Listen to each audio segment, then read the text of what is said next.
How can Miss Louise's husband is a good man if he beat with and whipped others? I mean, I just want to be sure that, I mean, why would John Brown be on trial if you don't know? I mean, you just don't know if he's the one who did this. That's all I have to say. I have an objection to that. She said that he beat, or her husband beat, and whipped people when. It's not an objection, you are stating evidence. Okay. What is your objection? It's also an opinion. She assumed. Sustained. Okay, defense. You may begin. Your Honor, do I have permission to call up John Brown Jr.? Yes, you do.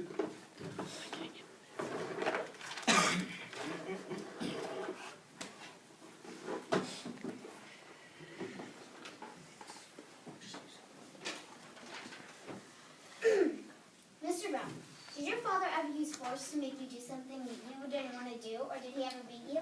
No, neither did I see him beat my siblings.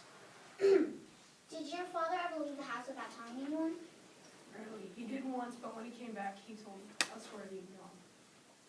Do you believe that what your father has done is right? Yes, I believe it's for the good of mankind. Do you support your father in his crusade? Yes. Did you ever fight beside your father? A few days ago I did. I proudly apologized. Mr. Brown, how can we know you're not just saying these things to get your father out of trouble? I do love my father, but I believe it is for the greater mankind that he's doing this. Please, Mr. Brown, when you return yours, that would be all. Prosecution, you may cross-examine. That is your opinion that he does this for the greater mankind, correct? I believe it is.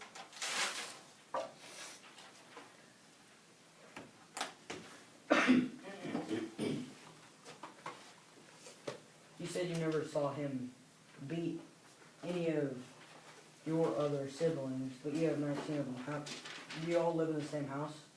Do you see each other daily?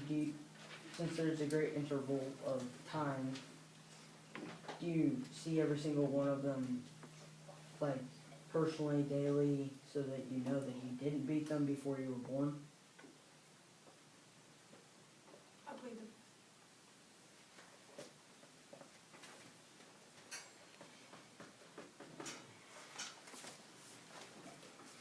That's all I have.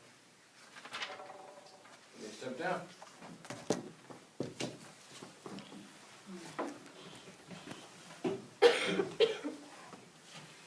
Okay, prosecution, you may continue. I have no witness for this one, but after he came from Melissa Wilkinson's house, John Brown went to James Harris's house. James Harris had two men staying with them. He didn't know who the one was at the time, Jerome Clanville, and the other one was William Sherman. And James Harrison, Jerome Glanville was interrogated, asked if they had participated in the Sac Wars, or they had, they supported slavery, and they were also asked if they had, supported just overall slavery, given weapons, supplies. And John Brown and his men were satisfied with their answers, and so they sent them back and basically released them. William Sherman was taken out and was the worst mutilated person of the event, and I won't go into details there because make a couple of you throw up.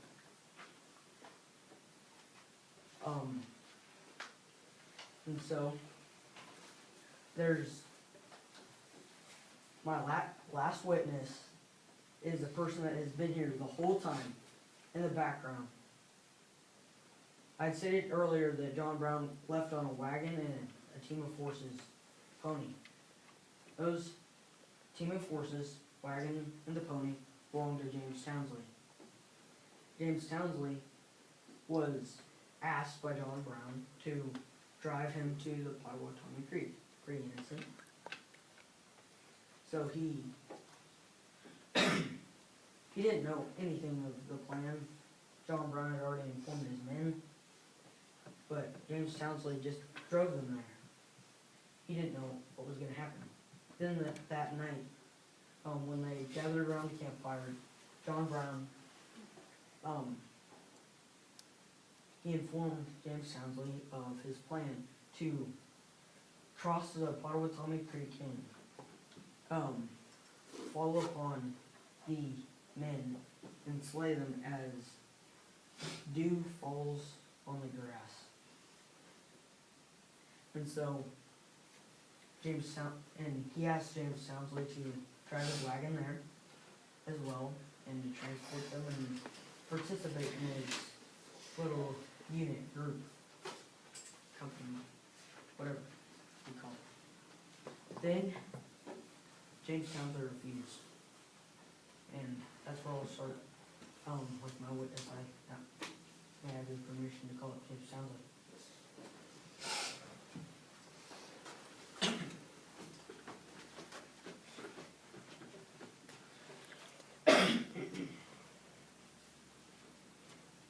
So you've been here the whole time during the entire Potawatomi massacre. Yes, sir. So, John Brown told you, and he told you to come with him, and you agreed, not knowing anything, correct? Yes, sir.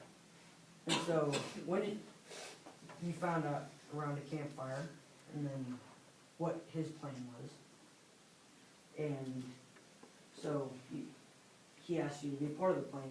You refused, and so what was his decision? His decision was to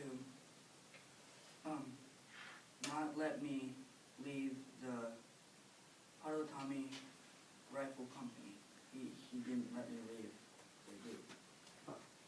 So he was forced to stay. Not only was he forced to stay, but John Brown waited another day to see if he would change his mind. John Brown just finally made him come, but instead of participating in the mutilations, he stayed in the background and watched.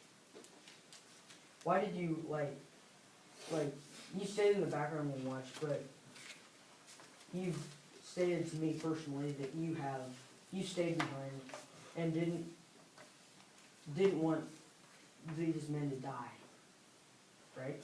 Yes, sir. And so you didn't want these. Not only you didn't want these men to die, but you didn't approve of it. But you knew if you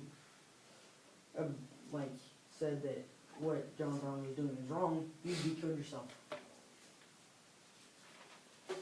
And so he stayed behind, and he's the one that I got where they hadn't crossed the Potawatomi yet, and they knocked on the first house and there was no answer.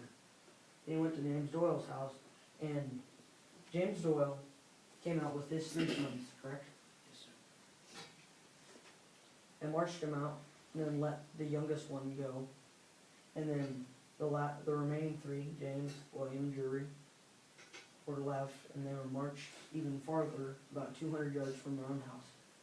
Then, as you stated before, John Brown took out his revolver and shot James B. Doyle. Then Drury tried to escape, was killed. William tried to escape. He escaped for a little while and then was killed. Then they just put William and James together and threw them on the road and then threw Drury over here, like elsewhere.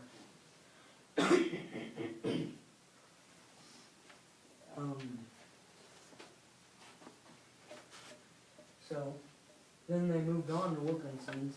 Wilkinson tried to argue,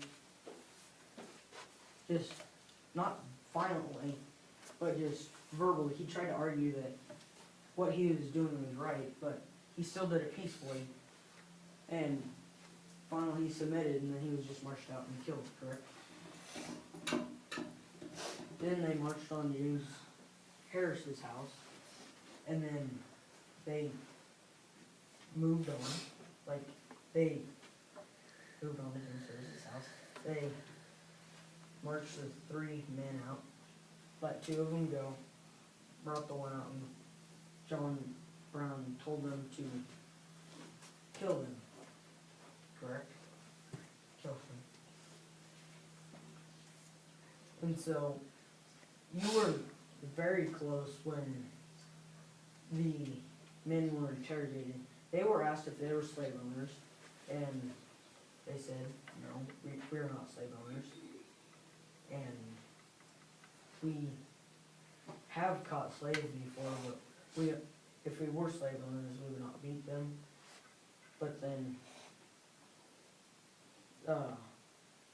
that was James Harris's and William Sherman's response. But Jerome Glanville had a plantation that he owned, and so he did have slaves, but he treated them good. And so he was released because John Brown thought, well, this guy, I shouldn't say that, but John Brown released him. He also released William Sherman. Objection. How do we know that he treated his slaves well? Because he heard it. He was there when John Brown and his men interrogated Jerome Glanville. How do we know he's not lying? Because testimonies of his and hers and his line up, and so they're reliable. They didn't hear him though. Just him. How do we know he's not lying? Other parts. For example, just one instance. She was woken up by a dog. The dog was raging. Then it became quiet. Right? Mm-hmm. He was attacked by the same dog that she heard. He killed the dog because it was going to attack him. The dude right next to him shot the dog and then he killed the dog. So that's just one instance that the testimonies line up, so they're truthful. That's one, but he doesn't have any proof that he treated his slaves well. I mean, how am I supposed to believe that? Where's the proof? Where's proof that yours are lying? Then sit down, finish with your witness.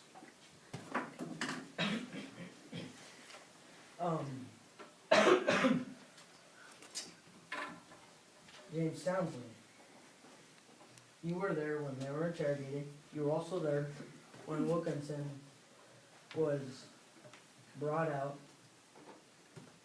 He complained because he thought that he was doing the right thing because he supported pro-slavery because it brought economical,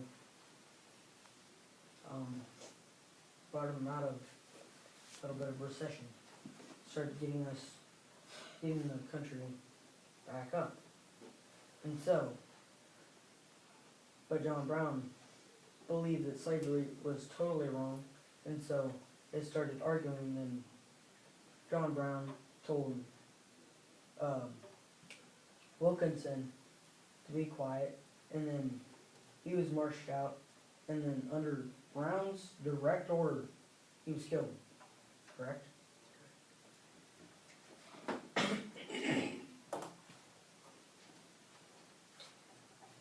So, there are laws that any direct orders of killing is illegal. Not only that, John Brown, this dude witnessed John Brown killing that dude's father. That's called first-degree murder.